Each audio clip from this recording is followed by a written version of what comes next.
नमस्कार। Public first के विशेष programme health first में मैं प्रवाल सक्सेना और आज मेरे साथ हैं नेत्र रोग विशेषज्ञ राजधानी के डॉक्टर ललित श्रीवास्तव जी। डॉक्टर ललित श्रीवास्तव जी नेत्र रोग के साथ साथ सहयोग और तमाम सामाजिक गतिविधियों में एक लंबे समय से जुड़े हुए हैं।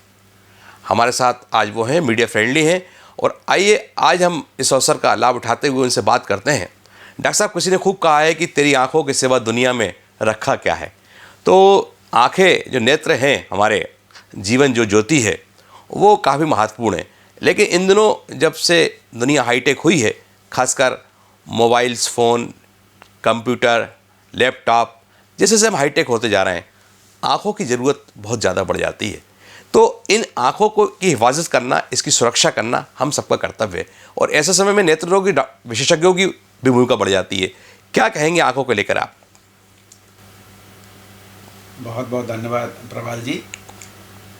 आँखें वास्तव में हमारे शरीर की बहुत अनमोल देन है। परमात्मा ने हमें जो दो आँखें दी हैं उससे हम बाहर जगत का अवलोकन करते हैं और बहुत कुछ हम उससे प्राप्त करते हैं और उसके बाद हम अपने अंतर ज्योति को भी इन नेत्रों के माध्यम से ही आगे प्रज्वलित करते हैं। जी, मेरा सौभाग्य है कि मैं नेत्र विशेषज्ञ बना और मैं सबसे पहले अपने गुरुजी डॉक्टर जे.के. राजा, जो कि आज इस दुनिया में नहीं हैं, उन्होंने मुझे इस हेतु प्रेरणा दी थी। अन्यथा मैं जनरल मेडिसिन में पोस्ट ग्रेजुएशन करने वाला था।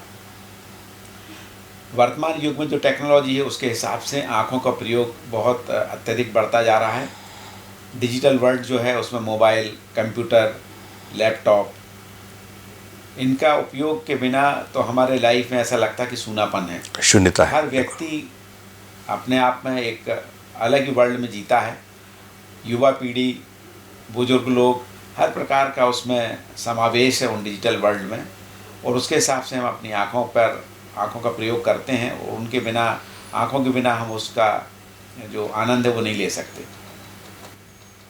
डॉक्टर साहब, सवाल ये है कि इन दिनों हम देखने में आ रहा है, क्योंकि अब सीज़न भी बदल रहा है और आँखों में जलन होना, आँखों में सूजन होना, लाली आ जाती है और कई बार धुंधला भी दिखने लगता है।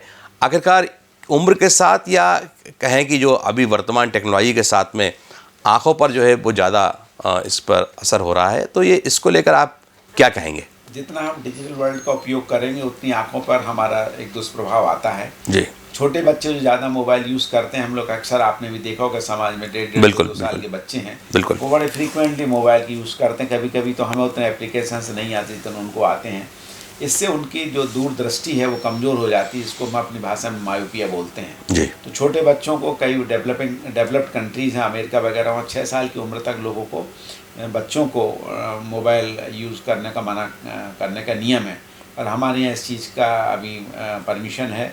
मेरा सरकार से आपके माध्यम से निवेदन है कि इस पर विचार करना चाहिए, क्योंकि आने वाले समय में लगभग 10 साल के अंदर लगभग 40 से 50% बच्चे हमारे मायोपिक हो जाएंगे, अर्थात उन्हें चश्मा पहनना होगा। दूसरा, इसके दुष्प्रभाव ये भी होता है कि आँखों में हमारे ड्राइनेस आती है। हम आँखों को लगातार टकटकी लगा के उस डिजिटल उसको देखते हैं, अपने गैजेट को, उससे ड्राइनेस आती है, आँख में जलन होती है, आँख में आंसू आता है, पानी आता है, आंखें लाल होती हैं। शाम तक कंप्यूटर पर काम करने वाले व्यक्ति को बिल्कुल किसी से मिलने बात करने की इच्छा नहीं होती, आंख बंद करके लेटने की इच्छा होती, सिर दर्द इत्यादि होता है। इस सारी समस्याओं को हमारे मेडिकल साइंस में कंप्यूटर विजन सिंड्रोम कहते हैं।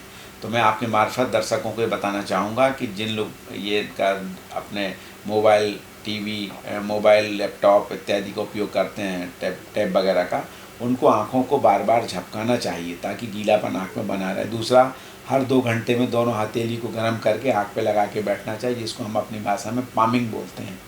तीसरा, अगर 20 मिनट आपने कोई कंप्यूटर स्क्रीन पर काम किया तो 20 सेकंड तक दूर देखना चाहिए, ताकि जो छोटी मसल्स हमारी बारीक देखने में थक जाती हैं वो पुनः अपनी ऊर्जा प्राप्त कर लेती हैं। चौथा, लुब्रिकेटिंग आई ड्रॉप आते हैं, कार्बोक्सिल मेथाइल सेलुलोज, हाइलोरिनेटेस करके बहुत मार्केट में मिलते हैं। उनका हमें उपयोग हर 4 घंटे में एक बार 1 बूंद दवा डालनी चाहिए। ठंडे पानी से आँख धोना चाहिए।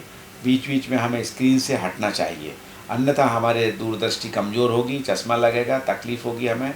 और मोबाइल के अंदर एक और ब्लू लाइट भी होती है। वो ब्लू लाइट धीरे धीरे हमारे रेटिना को कमज़ोर करती है और भविष्य में ऐसा एक अंदाज़ लगाया गया है कि आने वाले समय में हमारा रेजोल्यूशन पावर जो रेटिना का है वो कमज़ोर होगा।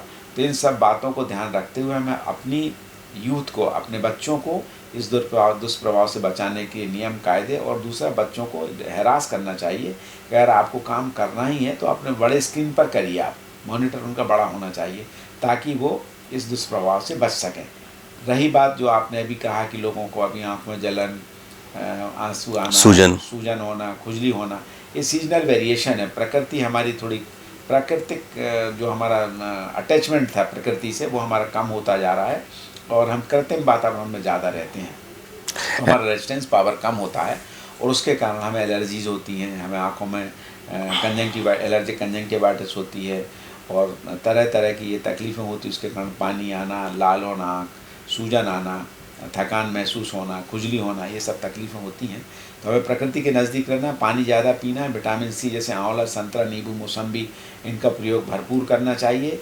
हमें अपने फास्ट फूड लेने से बचना चाहिए, मैगी, पास्ता वगैरह जो बच्चे लेते हैं इससे थोड़ा दूर रहना चाहिए। घर का बना हुआ अपने हमारी माँ दादी जो खाना बनाती हैं उसको हम ताज़ा खाना खाएँ, तरीके से हम अपने कम से कम 8-10 गिलास रोज़ पानी पिया करें और हमारा व्यायाम करना है और प्रकृति के हम नज़दीक रहें, प्रकृति से डरे ना। विटामिन ए जैसे गाजर, पपीता वगैरह जो होते हैं इनमें विटामिन ए भरपूर मात्रा में होता है। विटामिन ए आँख के लिए ज़रूरी होता है, उसको भी लेना है। और विटामिन सी आंवला, संतरा, नींबू, मौसम्बी में होता है, उससे हमारा रेजिस्टेंस पावर अच्छा रहता है।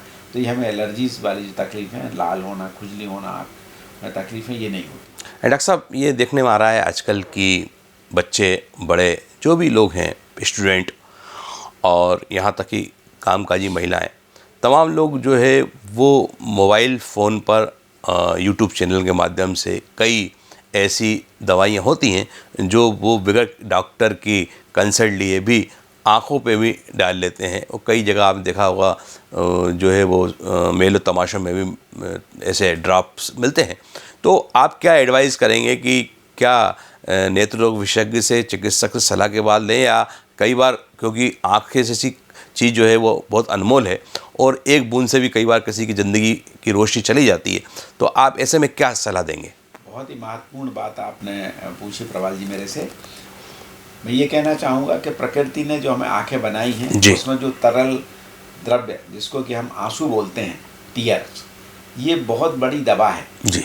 और ये अगर हमारी सामान्य रूप से हमारी आँखों में बनती रहती है तो हमें किसी दवा की आवश्यकता नहीं होती है। कई लोग गुलाब जल डालते हैं, ठीक है, गुलाब जल वगैरह इत्यादि, पर मैं कहूँगा कि सबसे अच्छी चीज़ें हमारे आँखों में आंसू निरंतर और नॉर्मल जो उसका फॉर्मेशन होता वो होता रहे, तो हमें किसी चीज़ की आवश्यकता नहीं है। कोई भी दवाई हम अगर बिना डॉक्टर की सलाह के डालते हैं तो जैसे ही हम कोई भी दवा डालते हैं, भले डॉक्टर ही क्यों ना उसको सलाह दे, तो उसमें क्या होता है, टीयर फिल्म हमारी डिस्टर्ब हो जाती है। टीयर फिल्म के 3 लेयर्स होती हैं, जैसे वो डिस्टर्ब हुई तो वहाँ पे फिर इन्फेक्शन होना, एलर्जीज होने की संभावना बढ़ जाती है। ऐसे ड्राई आइज जो होती हैं, जिनको कि ये इलेक्ट्रॉनिक मीडिया, डिजिटल वर्ल्ड में जो लोग ज़्यादा स्क्रीन पर काम करते हैं उनको ड्राइनेस होती है। ड्राइनेस में भी हमारी जो टीयर फिल्म है उसकी कंसिस्टेंसी कमज़ोर हो जाती है और उसके कारण फिर हमें दूसरे इन्फेक्शन, एलर्जीज, इन्फेक्शंस होने की संभावना रहती है। बिना चिकित्सा के, नेत्र चिकित्सा की सलाह के हमें कोई आँख में दवा नहीं डालना है।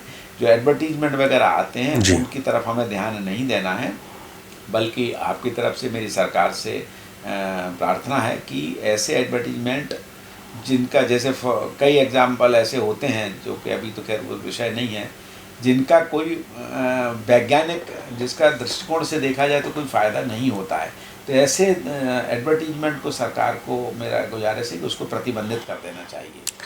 डॉक्टर साहब, पब्लिक फर्स्ट चैनल के माध्यम से हम हेल्थ फर्स्ट के अंदर ये इस टाइप से जो चिकित्सकों की राय होती है उनको बुला के हम बातचीत करते हैं, और तो आपको लगता नहीं है कि स्कूल्स में, कॉलेजों में जो बच्चे पढ़ रहे हैं उनके लिए भी कम से कम आँखों के जैसी महत्वपूर्ण विषयों पर सेमिनार होना चाहिए, डॉक्टरों की सलाह वहाँ होना चाहिए, जिससे बच्चे, क्योंकि लंबे समय तक उनको अपना भविष्य बनाना है और आँखों की उनकी ज़रूरत है, तो वो उनमें एक अवेयरनेस आए। तो इसके लिए आप क्या कहेंगे, स्कूलों में, कॉलेजों में और महाविद्यालयों में इस टाइप के सेमिनार के लिए, इस टाइप की प्रतियोगिता के लिए क्या होना चाहिए? भारत सरकार का, प्रवाल जी, एक नियम है कि स्कूल गोइंग एज के जो बच्चे होते हैं उनका सभी का स्कूल का आई चेकअप करना अनिवार्य है। और ये हमारे विजन 2020 जो भारत सरकार का प्रिवेंशन ऑफ ब्लाइंडनेस का जो हमारा प्रोग्राम है, नेशनल प्रोग्राम है कंट्रोल ऑफ ब्लाइंडनेस, उसके तहत विजन 2020 एक प्रोग्राम है।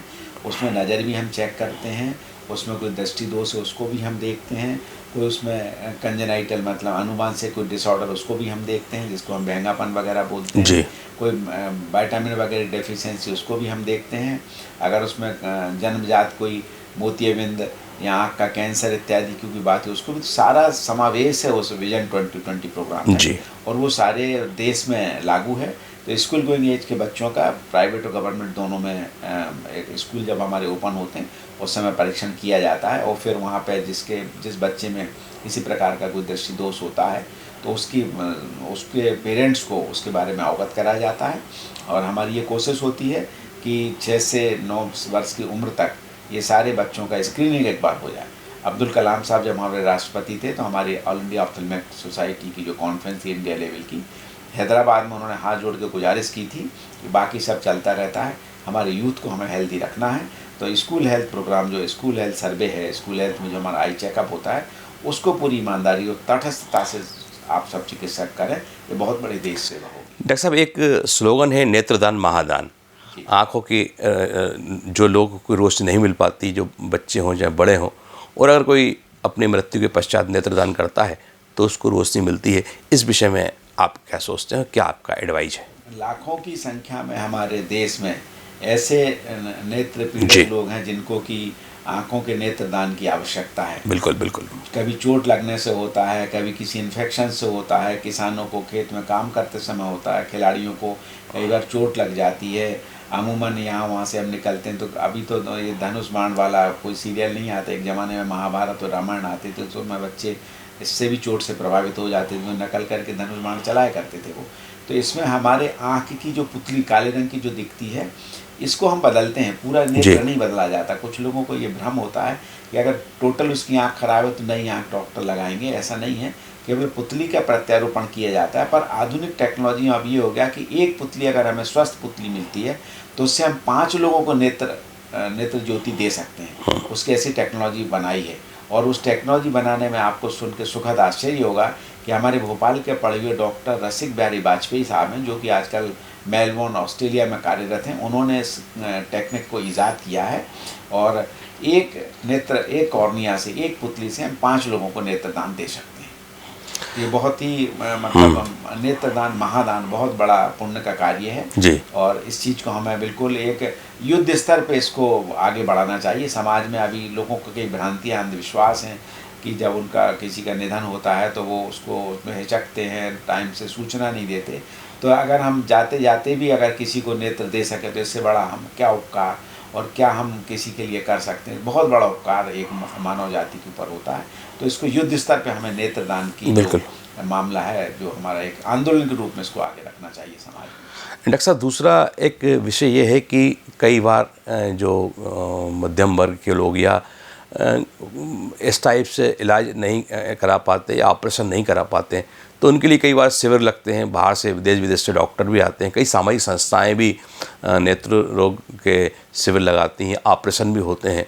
तो डॉक्टर साहब, ये इसी किस तरह से कैटेगरी होती है, किस तरह से ये कार्य करते हैं, थोड़ा सा हमारे दर्शकों को जरूर बताइए। जो मुख्य रूप से हमारे जो नेत्र शिविर होते हैं उसमें मोतियाबिंद के ऑपरेशंस की शिविर होते हैं वो जी। साथ में हम लोग स्क्विंट, ग्लाकोमा इत्यादि भी देखते हैं। दूसरा कोई नासूर की तकलीफ़ होती है, किसी को बहंगेपन की तकलीफ है तो उनको भी हम लोग सॉर्ट आउट करते हैं और उनका इलाज करते हैं।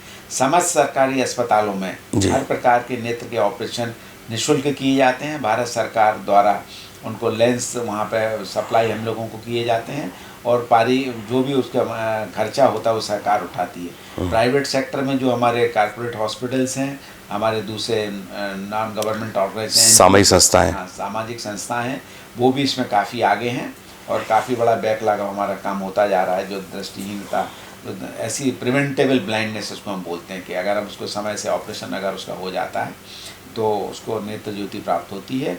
और आज की डेट में जो मोतियाबिंद के ऑपरेशन होता है, कई सालों से सन 90 से तो मुझे याद है कि लेंस प्रत्यारोपण कर दिया जाता है, तो मरीज को चश्मा लगाने की भी बहुत आवश्यकता नहीं होती।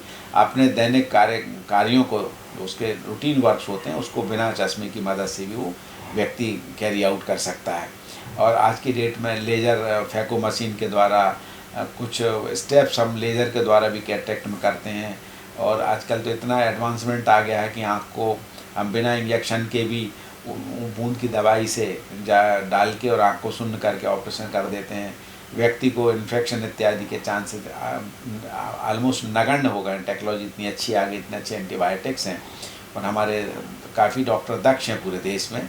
तो हमारा बैकलॉग जो है प्रिवेंटेबल ब्लाइंडनेस का, कैटरेक्ट का, ग्लाइकोमा का, ये कम होता जा रहा है और लोगों में अवेयरनेस भी है। अब ज़रूरत है कि हमें इसको रिमोट एरियाज़ में इसका प्रचार प्रसार आप सब लोगों के माध्यम से करना है और उसमें आपका मीडिया का बहुत बड़ा योगदान होता है।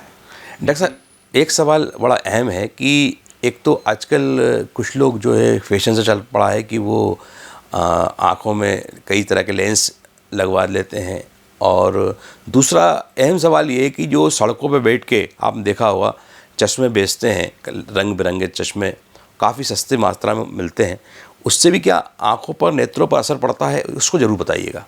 ये जो सड़क के किनारे बैठ के रंगीन चश्मे बेचते हैं गांव वाले और हमारे कई लोग उसको ख़रीद लेते हैं, बिल्कुल मैं उसको सलाह दूंगा कि उनको बिल्कुल नहीं लेना चाहिए। अगर आपकी आँखों की रोशनी सामान्य है तो आपको किसी भी ग्लासेस लगाने की सामान्यतः आवश्यकता नहीं है।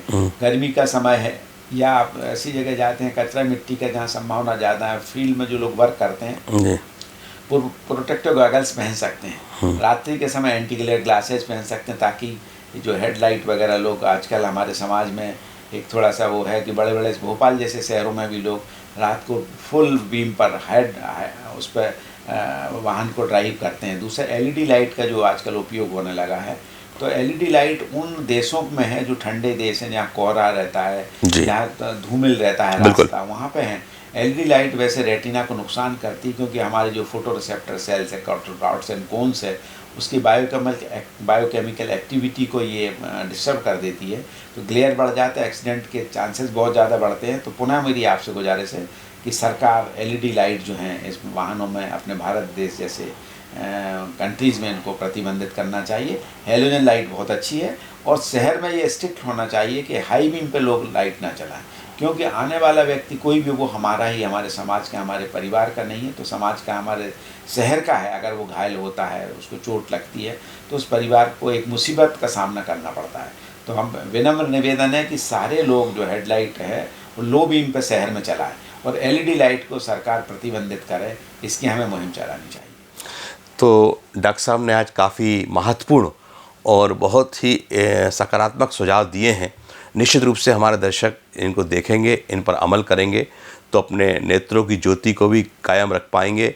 आँखों में जिस तरह के जो टेंशन हो रहे हैं, आँखों में जिस तरह की बीमारी आ रही है, उसका किसी विशेषज्ञ से मिलकर इलाज करवाएंगे तो निश्चित रूप से उनके जीवन ज्योति हमेशा मिलेगी और उनकी ज्योति से कईयों को भी ज्योति मिलेगी।